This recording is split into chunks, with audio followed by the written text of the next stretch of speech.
All right, good morning. Welcome to the Good morning. BlackUSA.News morning show. My name's Donnie Glover, here with Marcia Jews and Kavette Minor King. Good morning. How are you? Good morning. We're great. I'm great.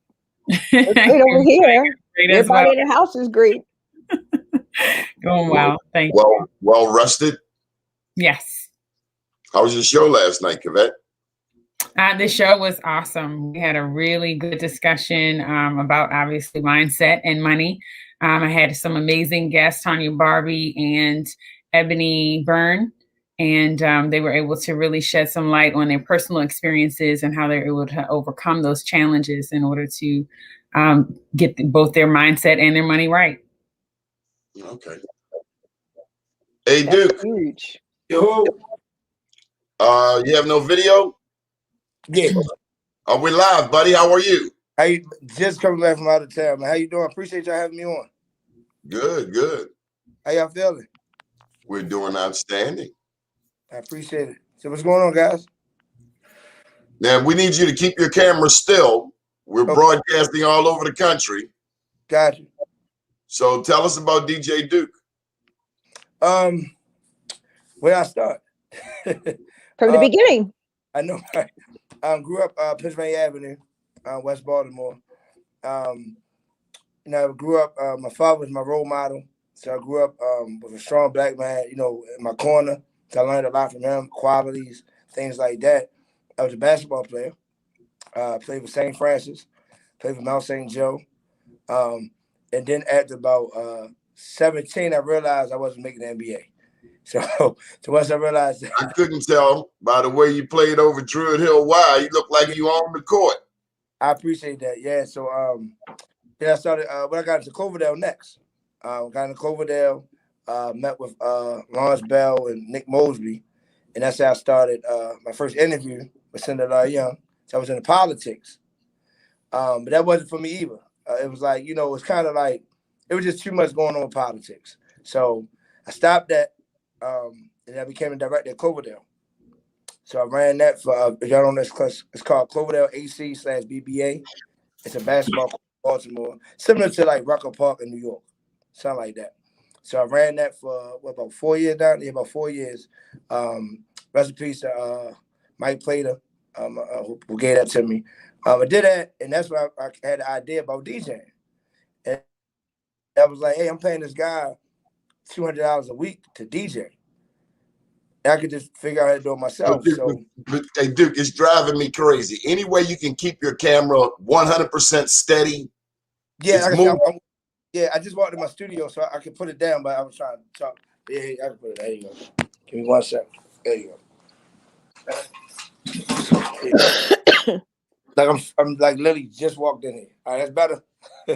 Thank you. I just wanted to sit down. That was just crazy. So anyway, so yeah, Cloverdale. Then I met Sharon Bowles, Muzzy Bowles' sister, and she was saying, "Hey, you should come work for Baltimore City." And met with Sean Brave. And the rest was history. So I ran three rec races in Baltimore Recs and Parks. And I just became a DJ, and I never looked back. And one day I was walking into the market and I ran into Mr. Donnie Glover. He said, "Hey man, I follow you. How about you come do an interview?" And I never looked back since then. Yep. Just grew from there. Next, of course, like Washington Capitals, NFL. I got NBA All-Star actually tomorrow. So I just grew. So I want to thank you, Donnie, for really believing in me from the beginning too. Just wanted to say that. Well, the object is for you to pass it on to somebody else. Yes, sir. Absolutely. So, I'm only 5.5 years in. So it's like, you know what I mean? It's a blessing. I'm blessed. I have no complaints. but we Black, we held to a higher standard. We got to pass the ball. I totally agree. So who you mentor? Who are you mentoring? Well, actually, every day I teach DJing for Be More STEM, DJ 5-star. That might know him as Kendrick Tillman. So I'm the lead instructor for Be More STEM along with TNT and Marcus Dent. So like right now, I have a class going on right now, but I have a substitute filling in. Good morning. How you doing? Filling in for me. So I teach STEM every single day. I also have a YMCA contract for STEM. And I have a HCR manicure for the elderly. Every Friday, I teach them how to DJ as well. Every Friday. Awesome. Yeah. So, were you ever tempted to run the streets?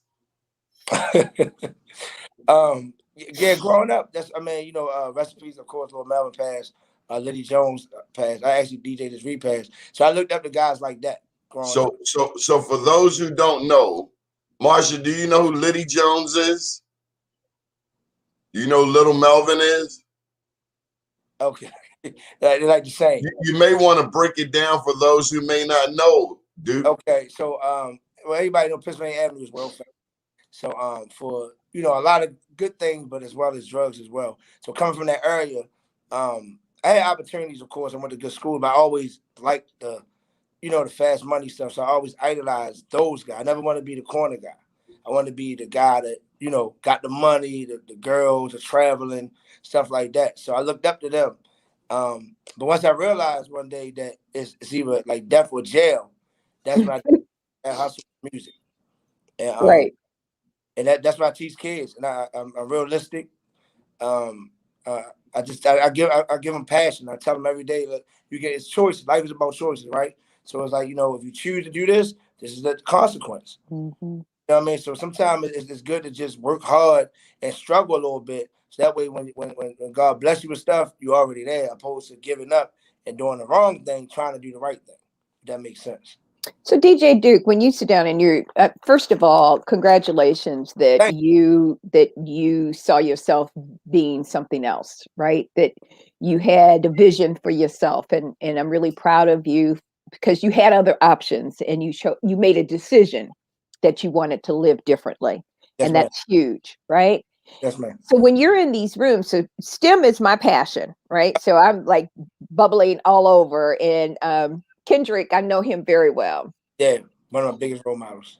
Right. And looking in what you're doing with STEM, how are you involved in STEM throughout the area or nationally? Sounds like. Again, What I think do you do? it's been more relatable to the generation. And I think the way I talk, like you said, Kendrick, so he wear the suit and tie. I'm the opposite. So when I come in, so he sends me into the schools, like the Booker T. Washingtons, Douglas, I got Lake Clifton later today. He sends me in. And I just give them examples of how math, so we actually call Matthew music as well. So how math and music relates. So like today, the lesson today is Black Panther today. So I'm teaching kids, hey, you love Black Panther and Marvels, but pay attention to the music in the background. And you hear the tempo, which is a definition for DJing. Tempo kind of controls the speed of the music, right? So I teach them, hey, listen, you see this scene of Black Panther, their favorite scene, and they'll tell me, and I'll find out, what song is played in that scene. Now I show them, hey, listen, you see how the tempo changed from sad to fast to slow. You know what I mean? Then we just relate that to the music, and that's then we go to the science, to engineering, and things like that. So STEM has changed my life tremendously. I mean, I've been three years with DJ Five Star, and I mean he's been nothing but a role model, nothing but. That's powerful. And so when after you go into the school, do you have a follow-up program with them, or what is it that you want them to do? What do you want their takeaway to be? That's a great question. That's actually what we're working on as we speak, to follow up with what they're doing. We actually started that actually with Reach Partnership, the old Lake Clifton. Like today, actually tomorrow I got Reach tomorrow. I have 17 young ladies that were in the program, but they're like 18, 19 now. So it's like, we were trying it out. We was just trying to get more resources. So the more resources we get, the more grants, the more you guys help us with media, the more things we get, we can empower ourselves to be as powerful as we already are. STEM is very powerful, very powerful. Donnie, So go ahead. You've been up to lately? What I've been up to lately? Yes. Not sleeping. I was in New Jersey last night. New Jersey, then I had to go Philly first, then New Jersey. I literally just walked in the studio, just walked in here. Radio all day tomorrow, all day Thursday. NBA All-Star weekend this weekend, of course, in Atlanta.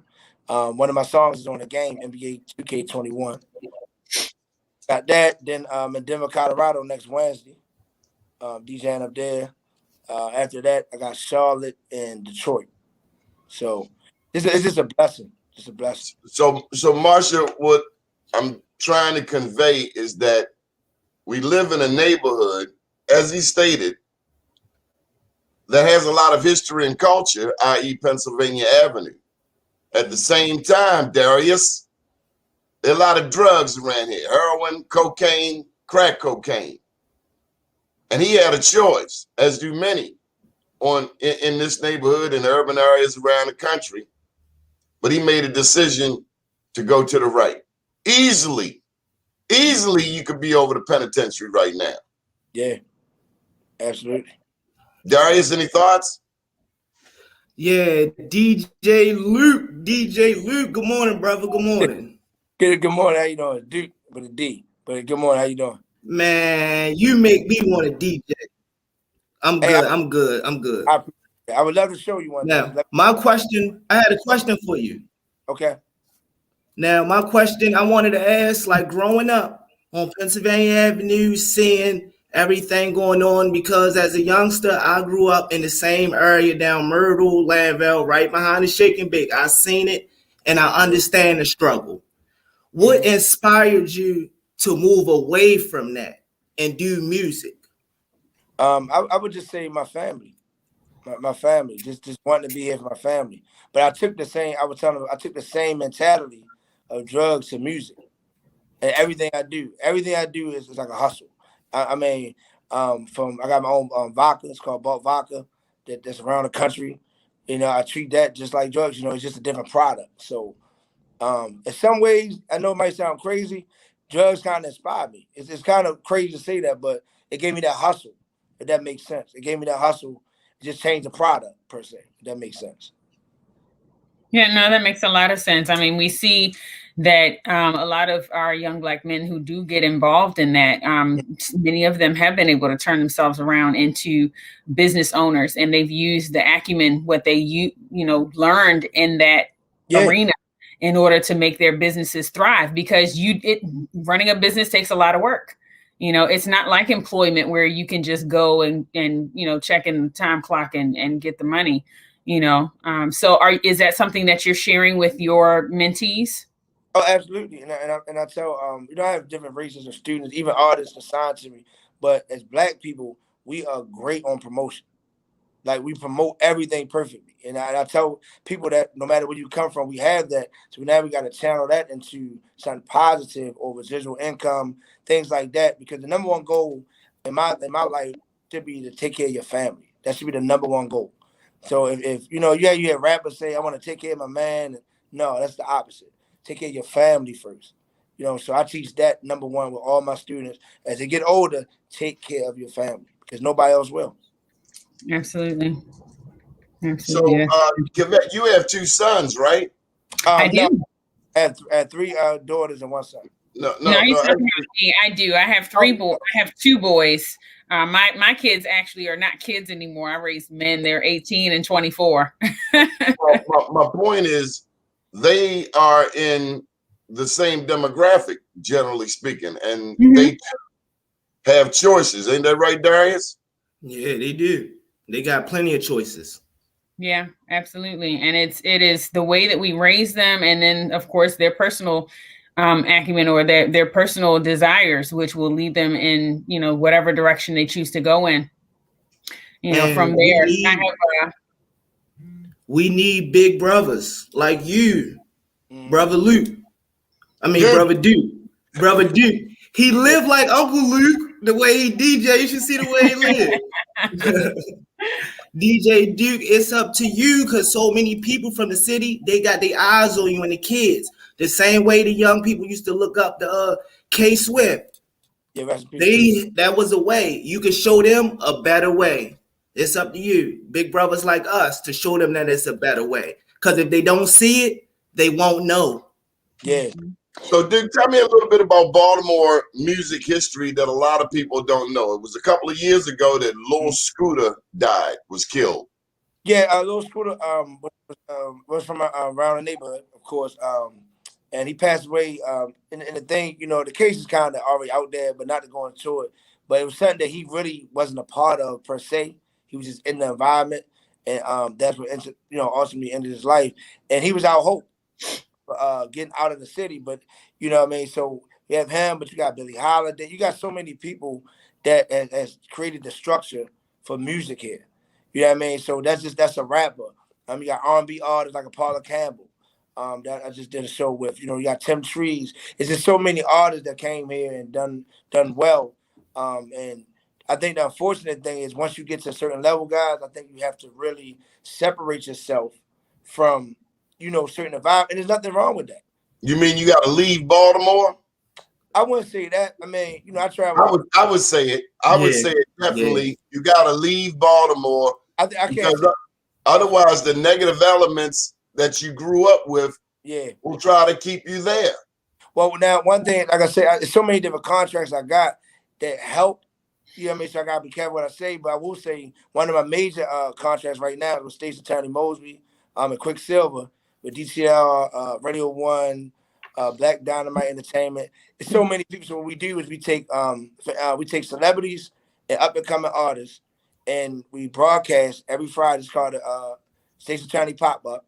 And we have children talk to, like we had like Megan Thee Stallion on, we had the Baby, artists like that, and they talk to the kids, about the struggles and how you can become an entertainer and things like that. So let's talk about that. Yeah, Marsha, do you know who Megan Thee Stallion is? Sort of. Who is Megan Thee Stallion, Duke? For those of us who are older and entertainer. Entertainment. Yeah, again, I can't care what I say because I have issues with some of the bookings because like if we're telling kids one thing, but we're showing them something different just because it's hot. Thank you for saying that. That just don't make sense. That's my issue. So I have a question. If we were to sit down and we look at all of the images that hip hop has really changed from what we thought it was going to be as I watched it emerge. Mm-hmm. Okay. And in looking at, I'm a Motown girl, right? So you see the gray hair, but right. But that was a totally different era. And we saw things kind of come, some of the real slick stuff that they did with the, the crooning kind of vibe, but it wasn't so blatant. Right. Yes. It was smooth. It kind of, you got that undertone. And now when I look at gangster hip hop and all of these real hardcore, and I saw it. It happened in New York and it kicked off and it went crazy. Right. But where are the boundaries? At some point, I understand that we're supposed to have freedom, but some of the messaging, even for me, and I think I'm really open-minded for real. Yeah. Mm-hmm. I mean, like for real, because I've seen the highs and the lows, the extremes.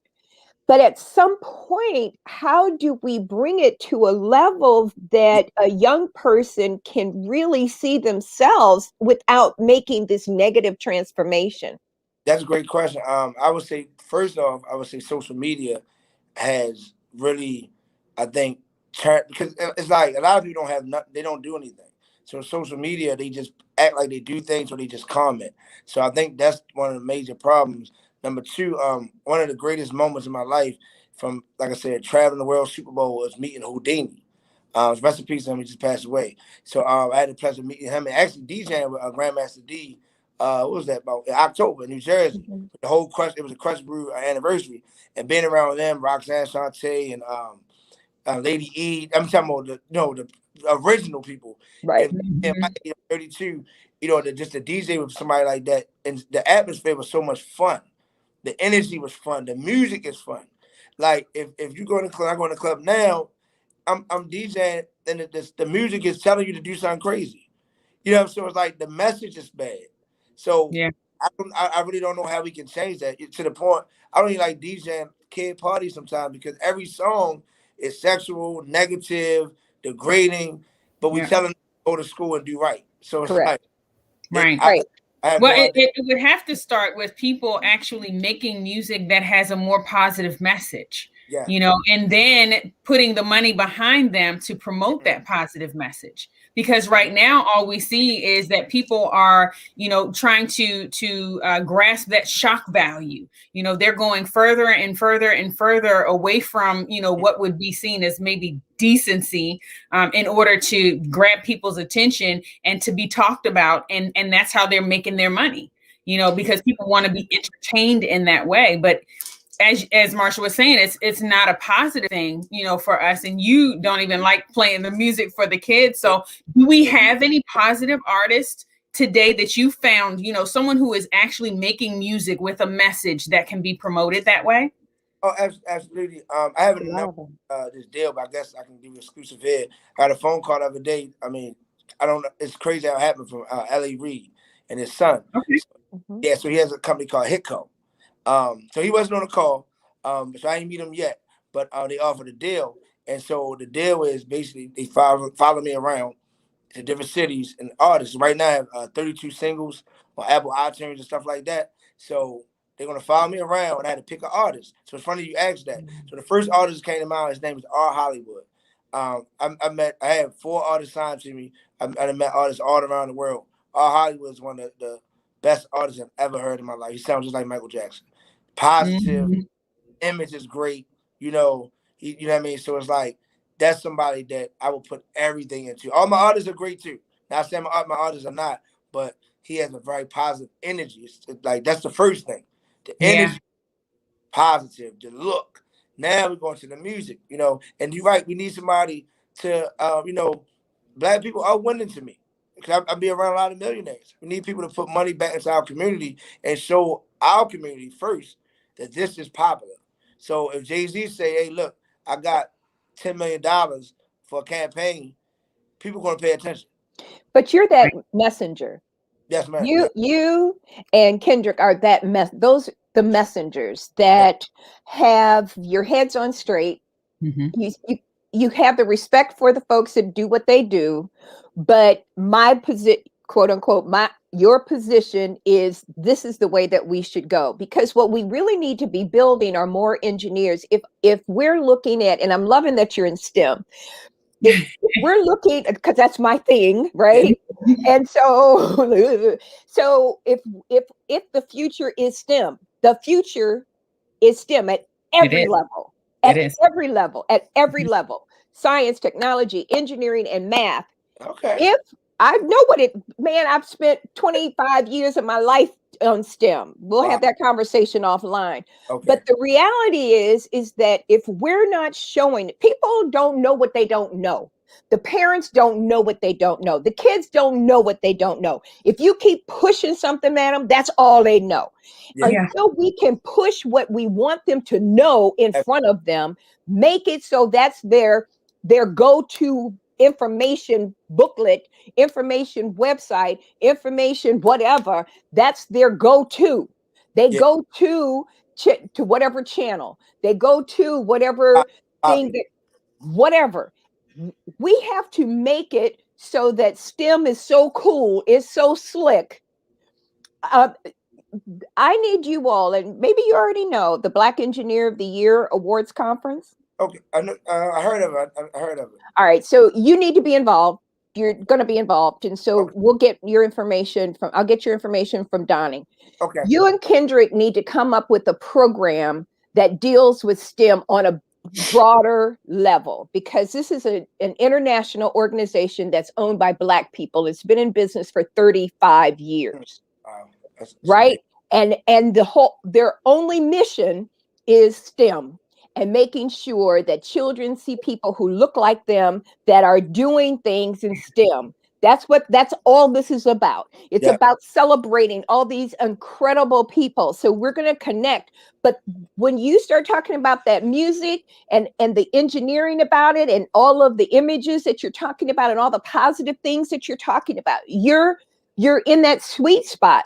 And so now it needs to be a bigger message. And if you have those kinds of connections, That's all that messaging needs to be. How do we change our lives? The other pieces, and they were talking about in the paper today about a young man talking about how there's so many murders. And a lot of the murders are happening because some child has heard how you end a beef on a record. That's a record and it says it's okay because the child doesn't have anybody else to say, you can't listen to that gangster rap. You can't do that. So how do we then, as a community, start changing the narrative, start changing how our children see themselves, see their family, see their community, and their future? How do we deal with that, right? And, and how do you help? How do you insert into those pieces? I think I learned this from Donnie. I call it a spade a spade. I think the problem is the people that's in positions to help that don't. For instance, if you, I know I keep saying Jay-Z, but let's take a Carmelo Anthony, somebody I know personally. He gave Cloverdale, I'm just be honest, he gave us $25,000, right, which is really nothing. You know what I'm saying? So I think it starts with people like that. It's fact that you gave something for your tax write-off, but you didn't really do nothing. You know what I mean? So if you, for instance, my vodka there, my business is called Balt Vodka, right? So we spend. I gotta challenge you on that. All right, okay. So check this out. So well, there's a difference between. Can I let him finish his statement? Can we please finish his statement? Because I'd like to hear the rest of what he's saying. I can show you that, like see here the banner. We spend they spend, I don't have it, millions of dollars on promotion. So and it's a black-owned company. So we spend that type of money in showing black people, showing America the right way and the right imagery. You get what I'm saying? Then people will see it more. So we need people with the money to really invest in promotion and showing our people what's the right thing. Because if not, people are human. They go over what they know. In my opinion. Yeah, well, people don't know what they don't know. So if you don't have the ability to see somebody or to see something changing in your face, then it's impossible.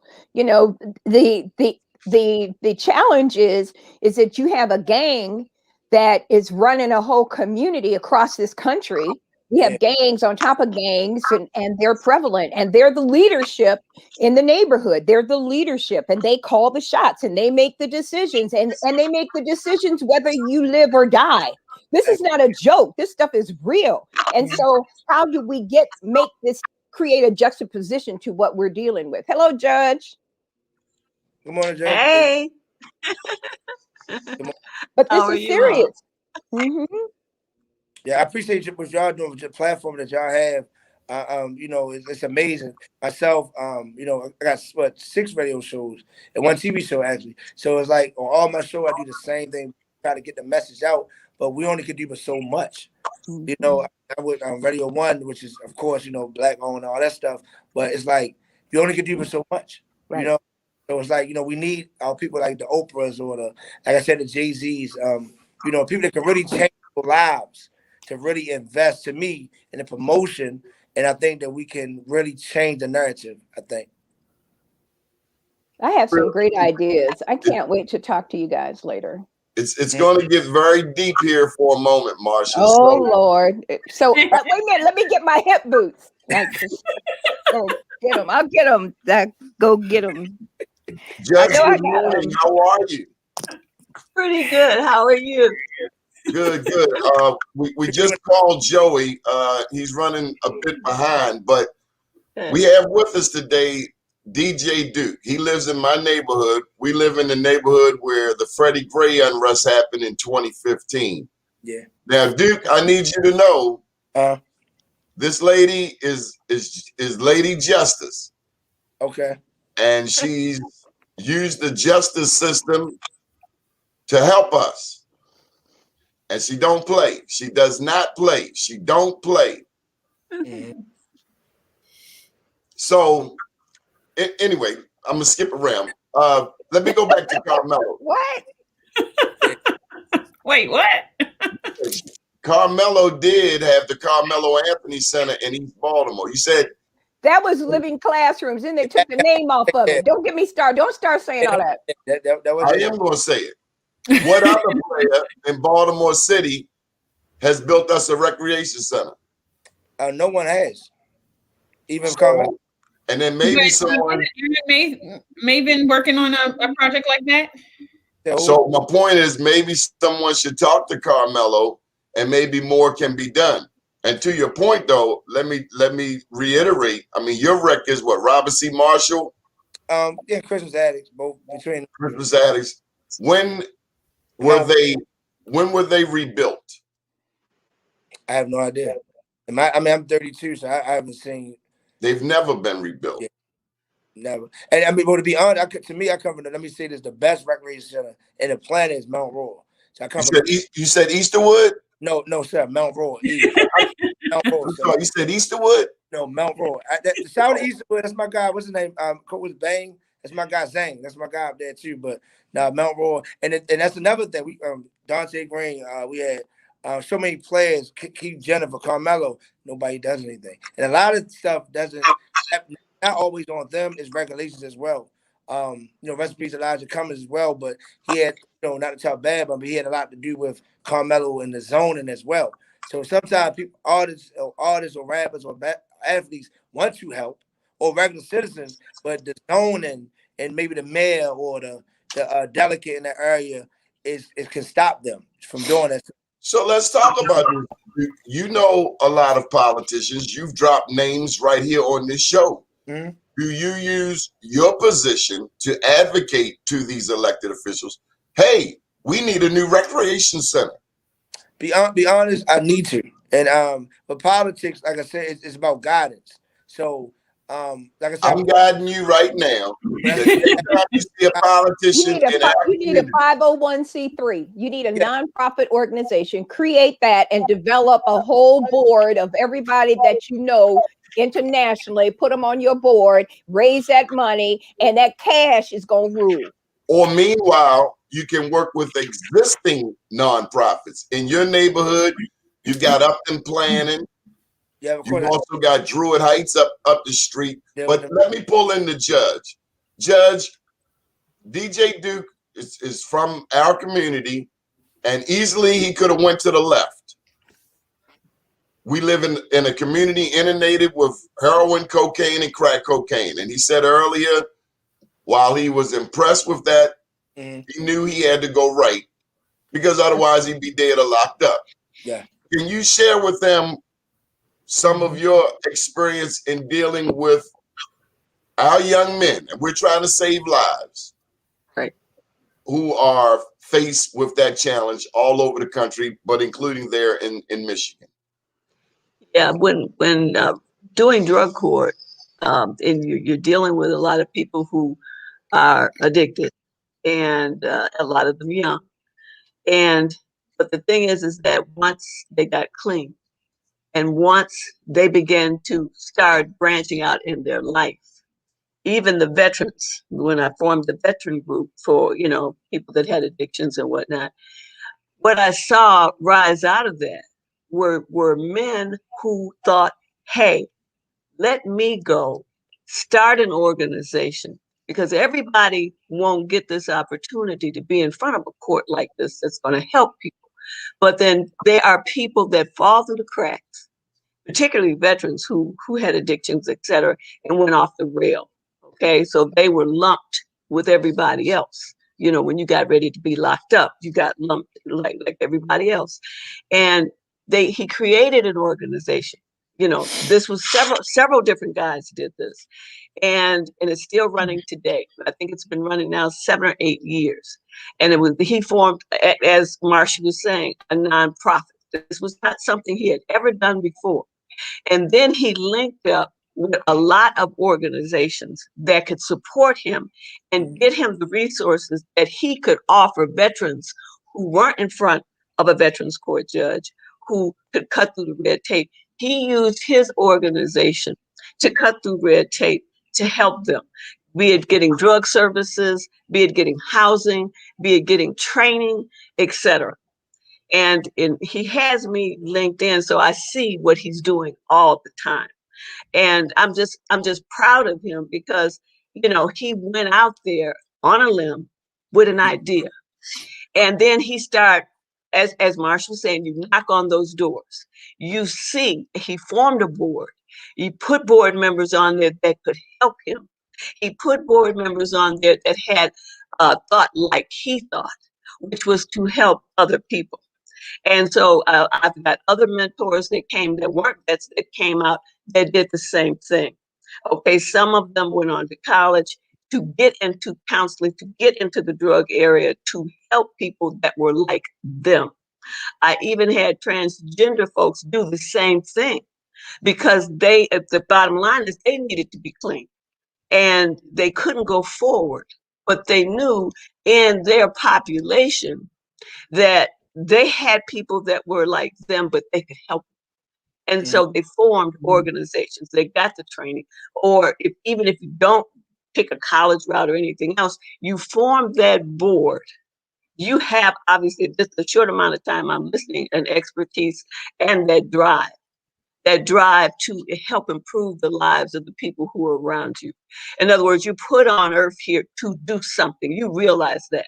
You know you have a purpose. I can tell just by listening to you for the few minutes I listened to you. You have a purpose. And you're looking to see how can that come to fruition. Because if in fact it does, it reaches out and helps so many people. So all those people that you named and organizations that you named, you grab people off of those organizations to become part of yours. And then once they become part of yours and you have these meetings, then you make decisions that make change. You know, that's my suggestion to you. You make decisions that make change. It's even as a judge, I knew that when I got ready to help with the prostitution problem, I had to have partners. I could not do it by myself. I had to bring in parts from the community. It was like all on a wheel. And here are the spokes of the wheel. The wheel is not going to turn unless, in fact, I got some air in that tire. Absolutely. So I got that from the community folks. I got their buy-in.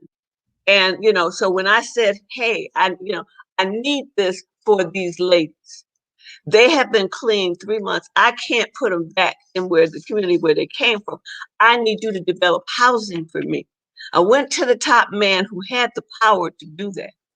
And he said, Judge Lloyd, I'll do it. I said, you wanted me to help. I'm helping. And now that I've got these women coming up to 90 days, I said, the way your rules are, you would be sending them back. I don't want to send them back. Yeah. They have to have a place to develop for at least the next 2 years. He created it. He created it, got the money. He got the money from the state and the city. And he created those apartments for those girls. Okay. So the bottom line is like you've got those ideas. They obviously are really flowing in you. But like Marcia said, you form a board and those board members are you're going to put people on there that can help you. They have a power that can help you. There's something about this board member that brings something about this board member that brings something. And when you put an idea out there, you can look at those board members and say, hey, Joe, your organization, what can you do to help us? We got to get there.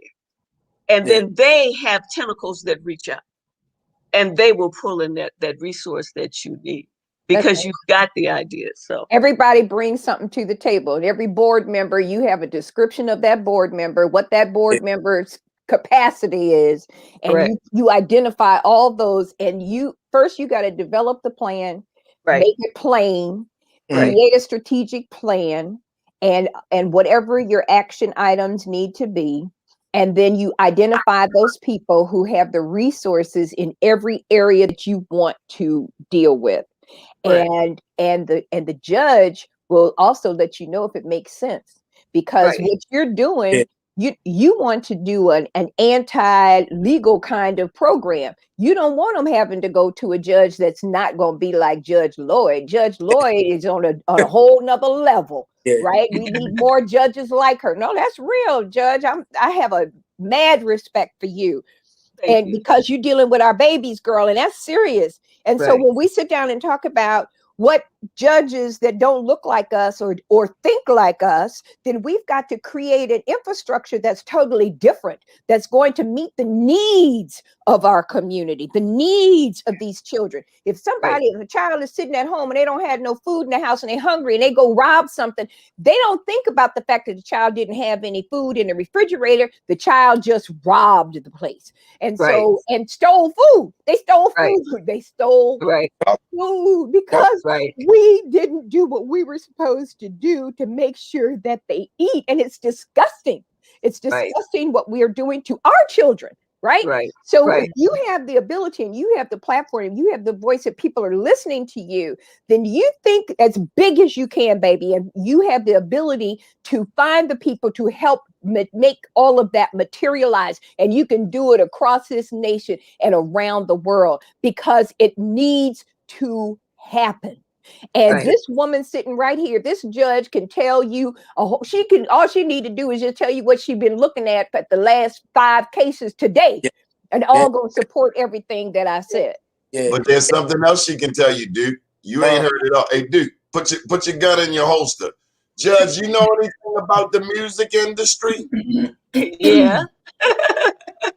Yes. I was a practicing attorney for 10 years before I became a judge.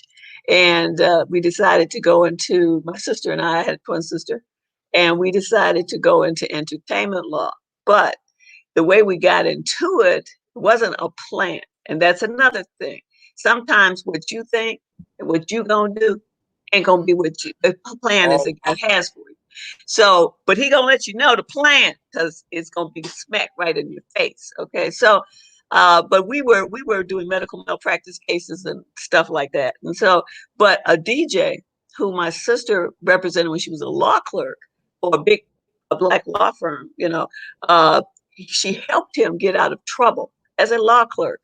And when he got out of trouble, he looked for us when he got a big offer for a contract with a big station.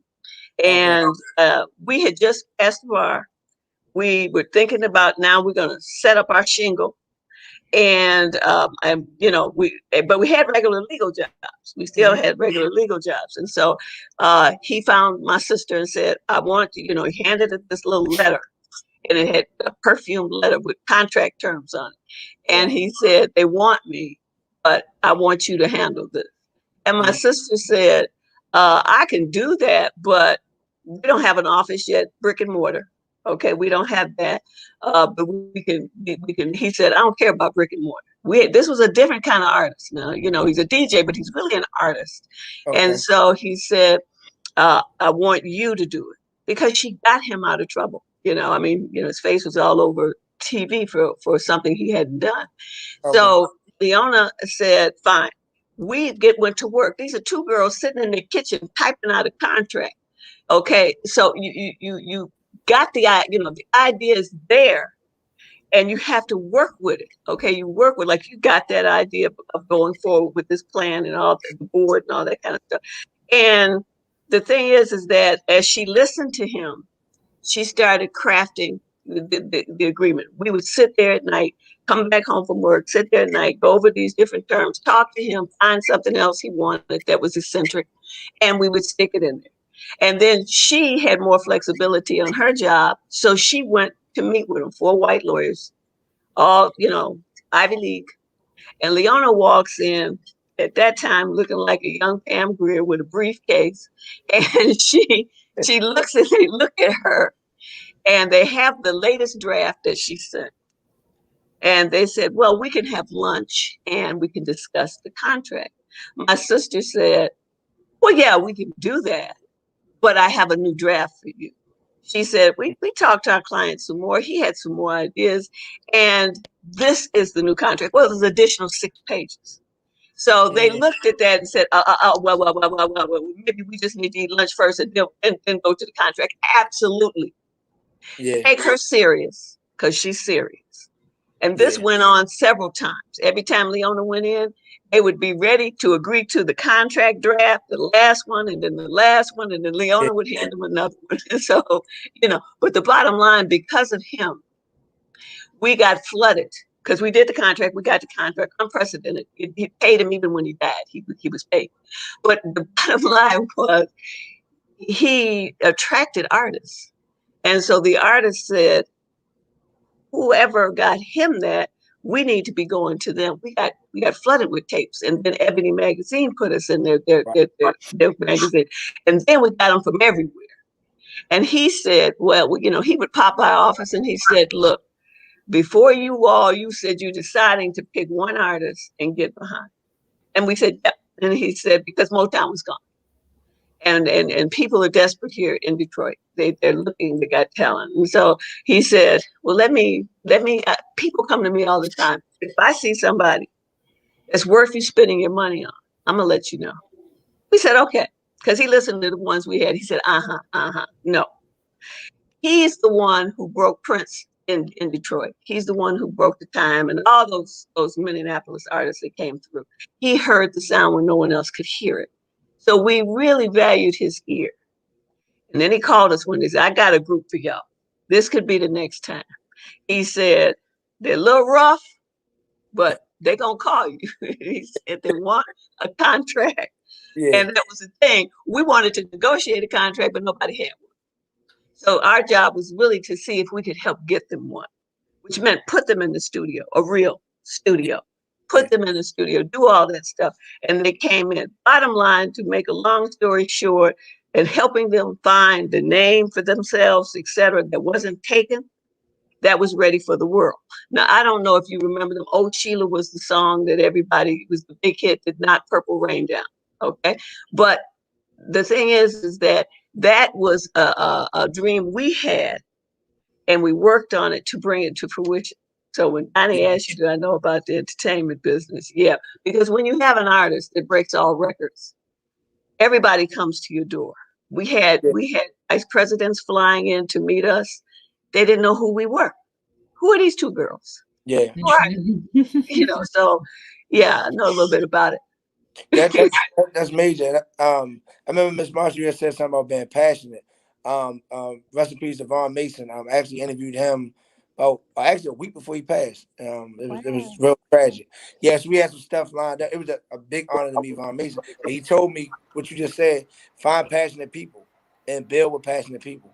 So I just wanted to say that, like, you know, rest in peace to him. But so that is definitely true. What Ms. Marshall was saying, definitely. It's serious. Yeah, right. Definitely. Hey, Morocco. Greetings, everyone. How are you? How you doing, sir? We're talking about the music industry and young people and how we need to be dealing with all this stuff. We've got host Joey. How you doing? I'm doing good. How are y'all? Hey, what up, Joey? How you doing, Joey? Great. We got a house full. This is wonderful. I barely made it. I'm glad I got up in here. Yeah, but we're glad you're here. Yeah. So, Morocco, what's happening down at ATL?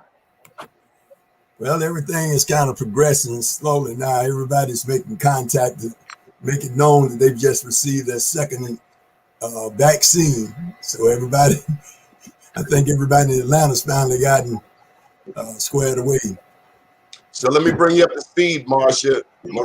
Judge, you had mentioned that you help veterans. Yes. Well, we have to introduce you before we get to Joey, Morocco Coleman, because he's our resident veteran. And okay. He testifies before Congress. He's a Vietnam War veteran. His first day in Vietnam was during the Tet offensive. And he's very passionate about helping veterans. Is that right, Morocco? That's correct. Excellent. Do you have a veteran stand down where you are? We don't have stand downs now. I was involved in the first one they ever had here in Atlanta. Close window. It was stationed at Stop listening.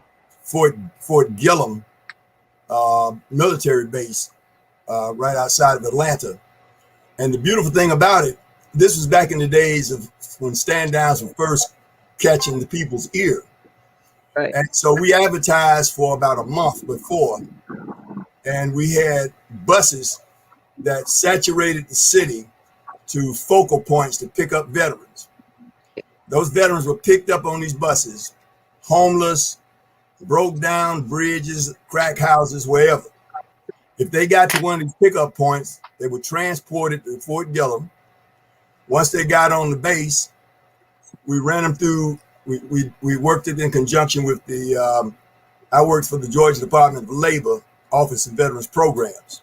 So along with the VA and other organizations, we run them through the computer to check the veteran status. Then we get them a haircut, shave, bath. Then they would give her military clothing like in basic training. And we had job opportunities, education, benefits, the whole gamut of what a stand down is. Right. And one of the great things about it was the word was put out that if you came and they ran you through the computer and found that you had a warrant, that you had some legal issues, if they weren't heinous crimes, then you had safe passage because it's a military reservation. Nobody could lock you up, nobody could take you. And it was very successful. So we've had about 3 of them, but they've kind of died out now. Really? Yeah. That, you know, we have them here in Michigan. They came to me and they asked me, would I bring court to the stand down? It had never been done. And I said, yes, I'll bring it. Which meant I really had to move my whole court to the stand down for 2 days. Wow. And you're right, they had all these other booths that from haircuts, massages, all kind of housing opportunities, tons of clothes, winterized clothes, boots, shoes, all kinds of things. They had a whole tent with nothing but clothes and bags of clothes.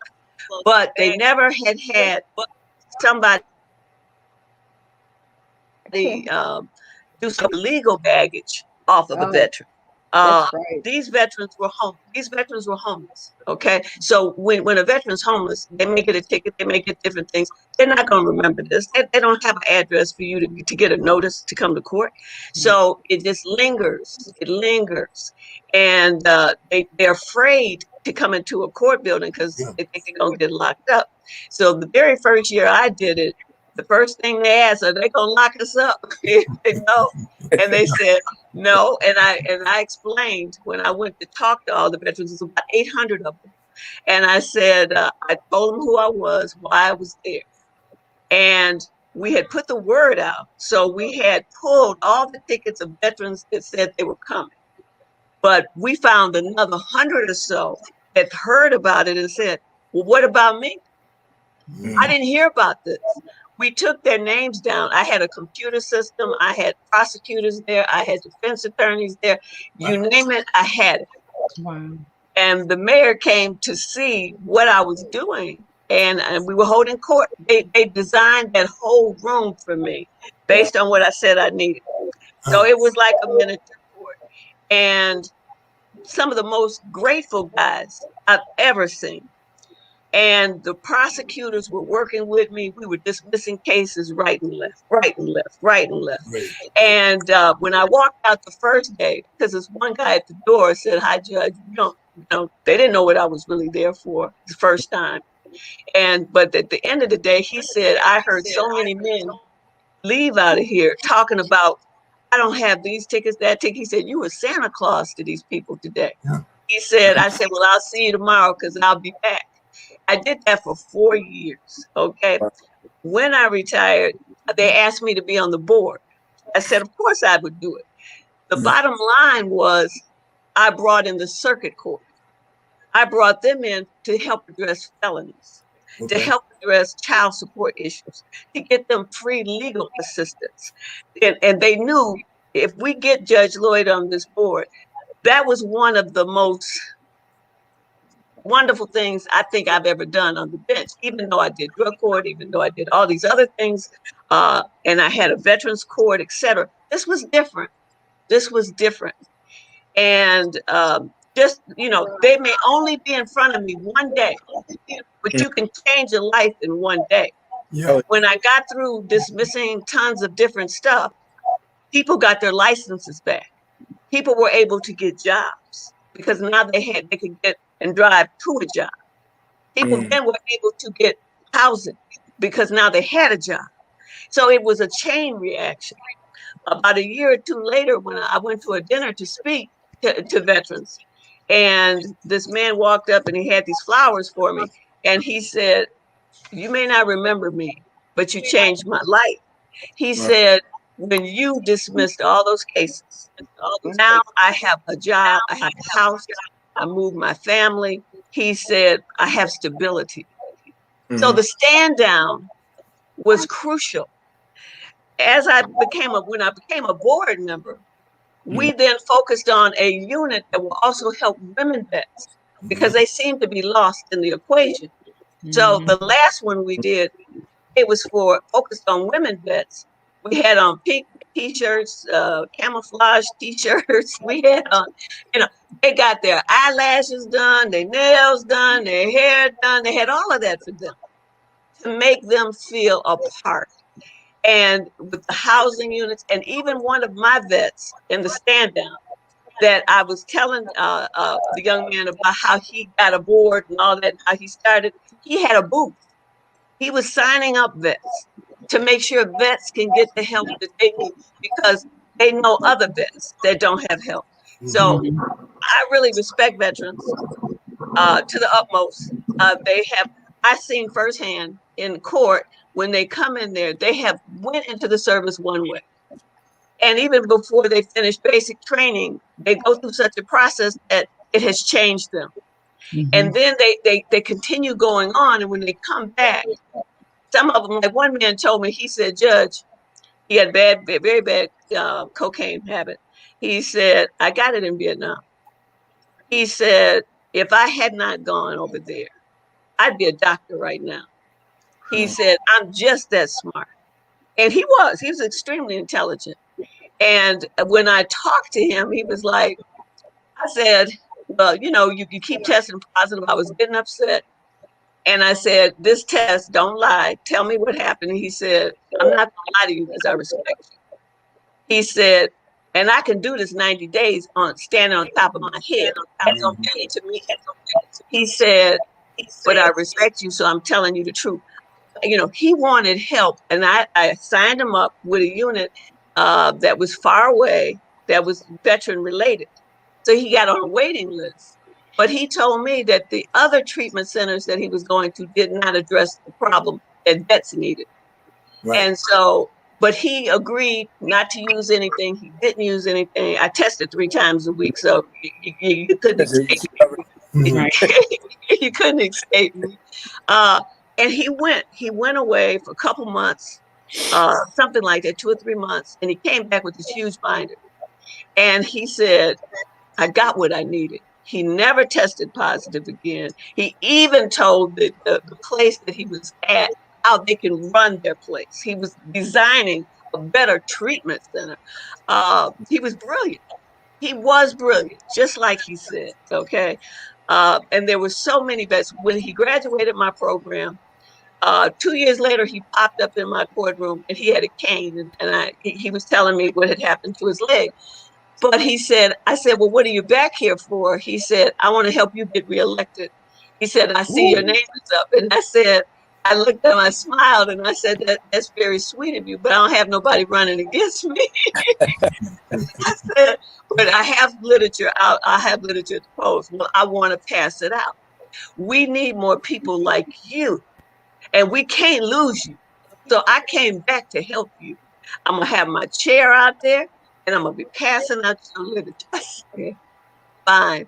But the bottom line is that I wear a lot of hats. I wear a lot of hats, and the veterans was one of them. And it really Well, touched me when I did the stand down. The here- stand here- down. Go ahead, Donnie. here's another half for you, not to interrupt you. We have Joey joining us. Now, Duke, I told you Duke, what you doing? Duke. Okay. You don't like me to move my Ain't cut your face off. Yeah, Can't see your face, Duke. There you go. So we have Duke, who's in the music. We have Darius G, who's in the music, but we also have Joey, who's in the music. And Joey, what did you tell me about the judge when you saw the interview? Um, when we spoke, I Stop told playing, her, Joey. I told you I was surprised that she was actually involved with the group that knocked Prince off, Purple Rain. That old Sheila, 'cause my mom name is Sheila. So I watched it live. So when I saw that, I was like, wow, this song I've been singing forever. And my mama played since forever. This woman has been a part of that song, not only the song but knocked Prince off. So that was I was smiling ear to ear when I watched the interview. To actually meet the person who had something to do with that song, that was real cool. Now, Thank you. Joey, you can't move at all. You I'm paralyzed from the neck down. I'm a C4 quadriplegic. but you have businesses. You started businesses since your accident. Yes, sir. I mean, t-shirt businesses, music. I got domain names on top of domain names on top of domain names. I'm a serial entrepreneur. That's what I do. This t-shirt I'm wearing is mine. The music I played for you guys the other day, that's mine. I do everything that you see. I create the designs. I make the music. I record it right here in this room with my voice, no, or without the function of my hands. I mix it, I record it, I write it. Only thing I don't do is produce the beats. I really don't like making beats. I know how to do it. I just don't want to spend as much time making beats. I rather spend time writing the music and recording the music. The designs that you see, if you go to modestislandmusic.com, I made that website. I make all my websites. I make all my images. I go to Canva. I'm not a graphic designer, but I do got an eye for a nice aesthetic. All of my Facebook pages, I do it all. I'm a one-man band, like you say. I wear many hats, and I do it all without function on my hands. I just use my voice. As Mr. Dunn said, there ain't no excuses. If you're breathing, you should be working. So I'm getting busy. Get busy living or get busy dying, like Shawshank Redemption. Right, right. Well, that's really amazing because those things that you just named, were you doing any of those things prior to your accident? Yeah, I was actually I went to school for biomedical engineering. Mhm. I came back home from my friend's baby shower and got in an accident. I was actually on my way back to the studio when we got in the accident. So I got videos on YouTube right now of me before the accident. But I will say it wasn't as like AY Asher, the shirt that I'm wearing. I started the little brand maybe 2012. My accident was in 2013. So I started this, as um, just kids making music, making t-shirts. We're living in an entrepreneurial age where it's easy to get a website, it's easy to get a Facebook page, and you want to be a businessman. Everybody want to be the next Jeff Bezos or Mark Zuckerberg. So it just started as a group thing. But what I can say, the accident, it I'm glad I started it before the accident because after the accident, as I stated on the previous show, I was out. I was done. I was checked out. Um, and when someone finally gave me a kick in the butt, I had something to do. I didn't have Right. to look for my passion. I didn't have to reinvent myself. I didn't have to find myself. I was already in here. I'm still in here somewhere. Right. I'm finding them a little bit more every day. I'm still in here, but I had something to do, and that's why I have ideas on top of ideas on top of ideas. I'm just pacing myself to I read a book, The One Thing, and I'm kind of sticking to the one thing, except I'm doing three things, and I'm trying to. Then I'll go to the next three things, and then the next three things. That's remarkable because sometimes when we go through something like you did, and you feel it at first it's like a setback. but then you begin to discover things that you have in you that you didn't really know you had in you. It's like life is pushing you now to discover things that you're using that you might not have reached out to even use. And you're multi-talented. That's very obvious. Okay, you're multi-talented, but it seems like the strength and the courage to keep going on rose up in you. And whether you call it the kick in the butt or whatever, it rose up. And you obviously are a fighter. You're a fighter, and you are accomplishing these things. This is not something that has hampered you in terms of not being able to do something. You have found a creative way to do it and get your voice out there. And that is remarkable and creative, because just like, when I was talking to DJ Duke about the board and creating a board and all of that, you had to see what you wanted to do. I believe everybody's designed for greatness, period. And I believe that when things happen, like the death of my sister, that was devastating for me. Yeah. But you have to you take a few steps back and say, why? Why did this happen? I was devastated. And I couldn't go to work for 3 months. I was devastated. Um, and I said, I know I'm gonna get this answer. I just don't know what it's gonna be. And I had to redefine who I was too, because me and her were like this. And we everything we did together because we had similar tastes. So we had monikers, Twins for Justice, Lloyd and Lloyd, you name it, we were known as it. And if we walked into a church, the minister would stop talking and say, the Twins for Justice just walked in. And I'm like, I want to sit down quiet. But the bottom line was, now I had no one to walk with me. That person was gone. That person that we sometimes we go to work together. She just lived down the street from me. And sometimes I say, hey, you want to ride with me this morning, or vice versa. And then sometimes we just meet up we didn't have a pattern.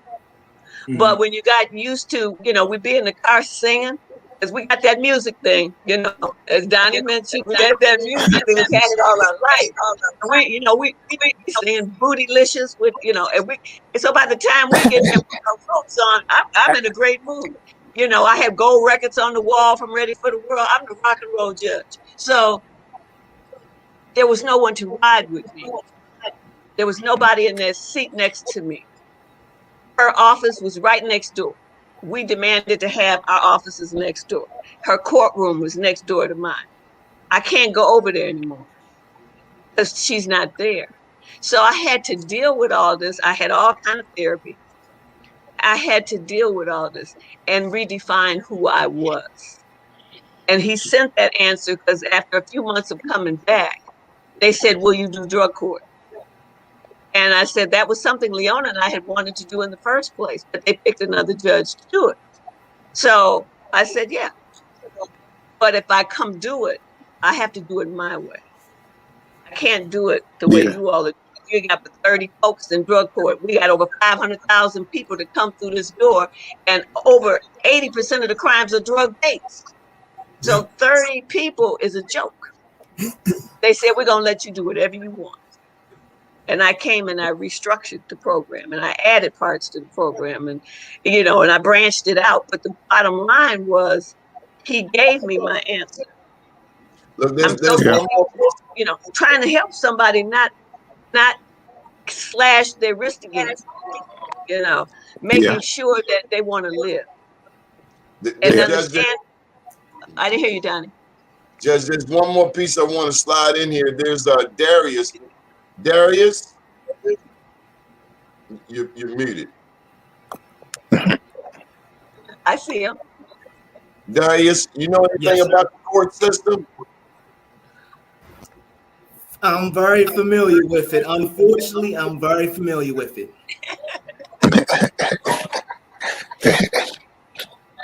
Did you know?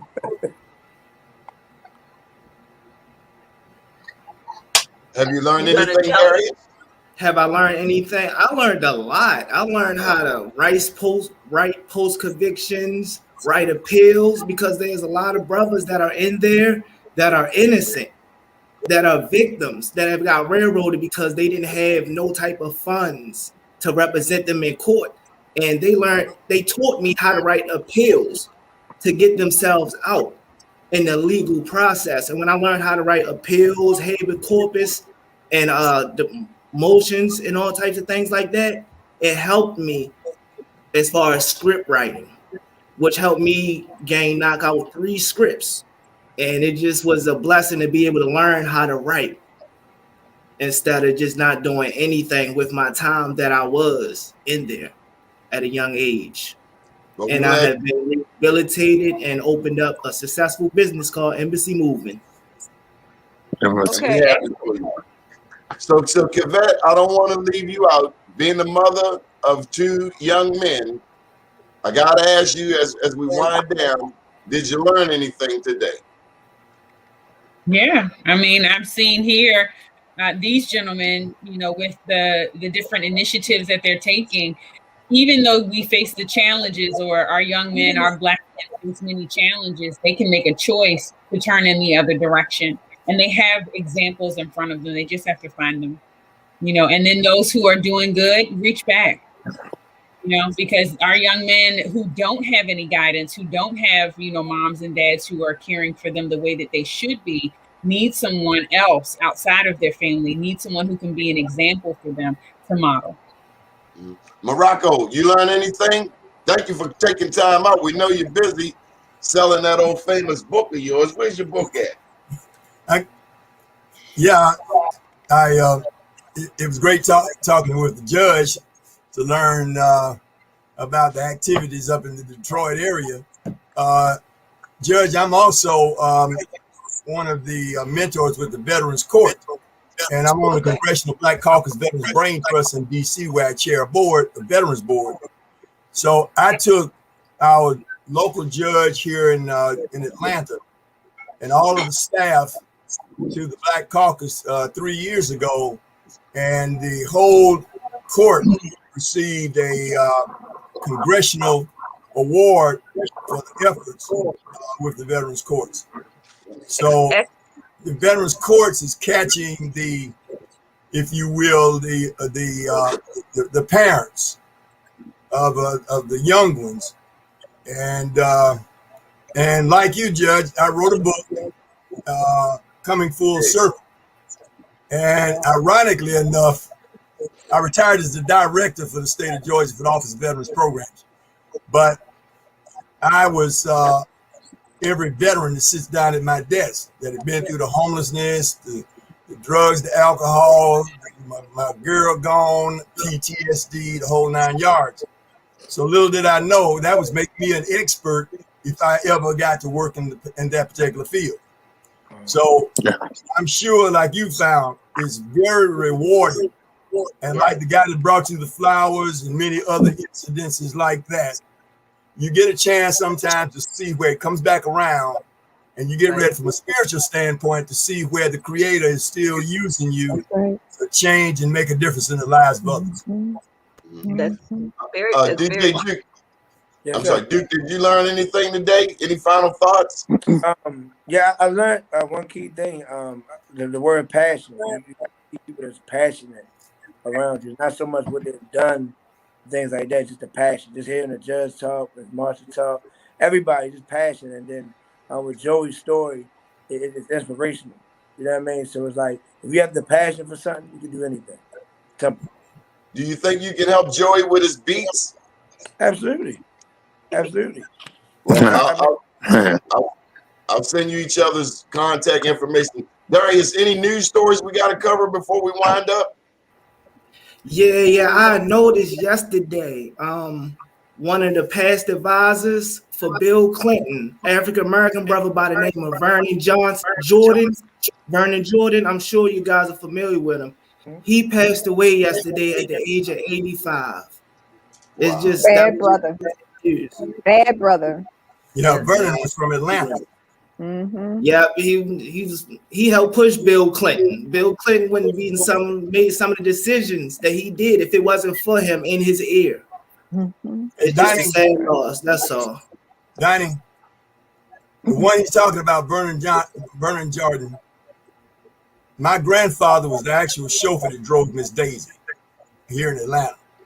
So Morgan Freeman and James Earl Jones. James Earl played my grandfather on Broadway. Morgan Freeman played him in the movie. Vernon Jordan's father was also a chauffeur. And you see the heights that Vernon rose to. And look at you and the heights that you've risen to. Thank you. Hey, Quebec, I didn't get a chance to speak to you earlier. Hey, Morocco. It's Mr. Coleman. It's nice to see you as well. Morocco, please, Morocco. So, Marsha, this is our presentation today. You're pleased? I think that this was a wonderful show, and I'm appreciative of our guests. You know, people need real information, authentic information from authentic people. And it's an honor for me to be here with you all. So thank you. Thank you for the work that you do, and thank you for joining us. Darius, you wanted to say something? I know you have a show you need to plug. Yeah, the Urban Spotlight. Urban Spotlight Friday night, 7 to 8. Urban Spotlight, sports, mixed martial arts, any type of African American news, I'm on it. I'm putting the spotlight right on it. Businesses, everything. Hey, Quebec, you want to plug your show? I host Mindful Money Moments on Mondays at 7 p.m. here on BlackUSA.News. And so join me every Monday, and we'll be talking about mindfulness and money, how our emotions affect our money management. Okay, well, Rob, any plugs you want to do before we bounce? Well, my email address is Morocco, like the country in Africa, MOROCCO at bellsouth.net. Any veterans or families of veterans or widows of veterans, if you have any problems with your benefits with VA or any problems with VA or any issues with veterans benefits, anything in the 360 degrees that touches veterans, contact me. I'll do whatever I can to help you. I don't charge anything. And you only help people in Southwest Atlanta where you live at? No, I get calls from all over the country and sometimes out of the country. It's kind of word of mouth, like the judge. You know, people have heard about me and they tell others. I've been retired 21 years. I might get 3 or 4 phone calls a day from somewhere. But on that board with the Black Caucus, I've been able to knock on doors every year since 1992 when I'm there in Congress. And I meet all of the congressmen and senators, and I tell them, like, here's my card. This is who I am. I need 5 minutes. One day I might call you in Detroit. I might call you in Ohio, and I need help with a veteran or that veteran's family. I don't want the glory. I just want your assistance, all the help I can get, and I'll let the world know that you were the one that made it happen, the one that did it. So that's benefited me greatly. And then I went back and I got my paralegal because I was getting knee deep in so many legal issues. That's what led me to the Veterans Court and led me to John Marshall Law School, so that I'd have a little more power to assist these veterans. Marsha, be patient with me. Morocco, you got to tell her what you did for the veterans when you was in Vietnam. After I got out of the jungle after 6 months, only because I could type, they made me the legal clerk. So once I got into the legal, I found out a company of 600 men. Half of that 600 was Hispanic and Black.